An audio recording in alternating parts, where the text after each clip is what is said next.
Welcome to the GodShow.us Daily, the only philosophy arena where 15 ancient traditions enter the ring, and a closed fist gets called out by a Taoist wheel hub. Let the reckoning begin.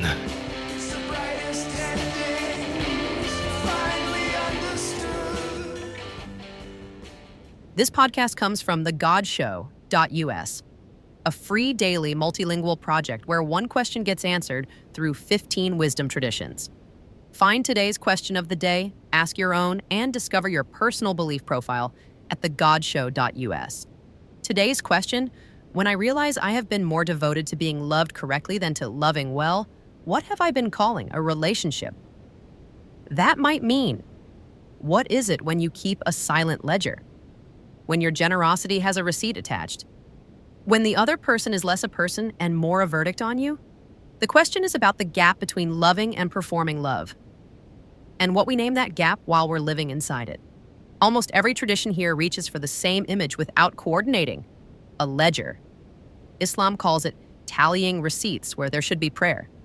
Judaism says it's writing contract terms alone in the small hours, deciding what you deserve. Buddhism names it thirst, tanha. That calls itself devotion because devotion sounds like a gift you give rather than a hunger you feed. The Stoics say, the tell is the second hand, the one pressed to your own chest, counting what returns while the first hand reaches outward. These are different systems, but they all recognize the same move: generosity with a hidden invoice. And they don't all respond to it the same way, which matters. Islam and Christianity go straight to surrender. Open hands, no receipt. Mercy flows downward from something larger than you. The Stoic move is more interior. Drop the ledger because it corrupts your own character, not because God requires open hands. Buddhism doesn't ask you to surrender to anything. It asks you to notice the grasping mechanism itself, the way the tally operates before you even decide to start keeping one. Those are genuinely different prescriptions. Vedanta asks the sharpest question: who is the one demanding recognition? Ramana's point isn't fix the behavior, it's find the fixer. The one tracking whether love arrives in the right tone, at the right hour. That tracker is a claim dressed as a person. And if you're drawn to that framing, you probably already suspected the self doing the accounting was itself the problem. Existentialism lands nearby but differently. Sartre's version is that you weren't present, you were auditioning.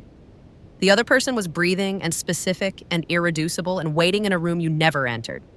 Taoism gives the most physical image. The hub of the wheel holds the axle, not by gripping, but by being hollow. You made yourself hollow too, but hollow toward the other person, a cup turned to catch, not to offer. That's not emptiness, that's a mold. A mold is just waiting with a shape already decided, which, honestly, is a more precise description of anxious attachment than most psychology writing I've read. The Sufis are briefer and more brutal. You have been tending a mirror and calling it a face. The pop culture oracle pulled Don Draper's carousel pitch from Mad Men, and look, it actually earns its place here. The pitch was beautiful, the room wept, but the carousel kept returning Draper to a door with his name on it, and a chair turned toward the window waiting for applause. That is precisely the structure of this question. The performance of devotion so convincing, you forgot it was a performance. Zen closes it bluntly. The cup has been full this whole time. That is why nothing fit. You were auditing something that was already complete. What you've been calling a relationship was real effort aimed at the wrong target.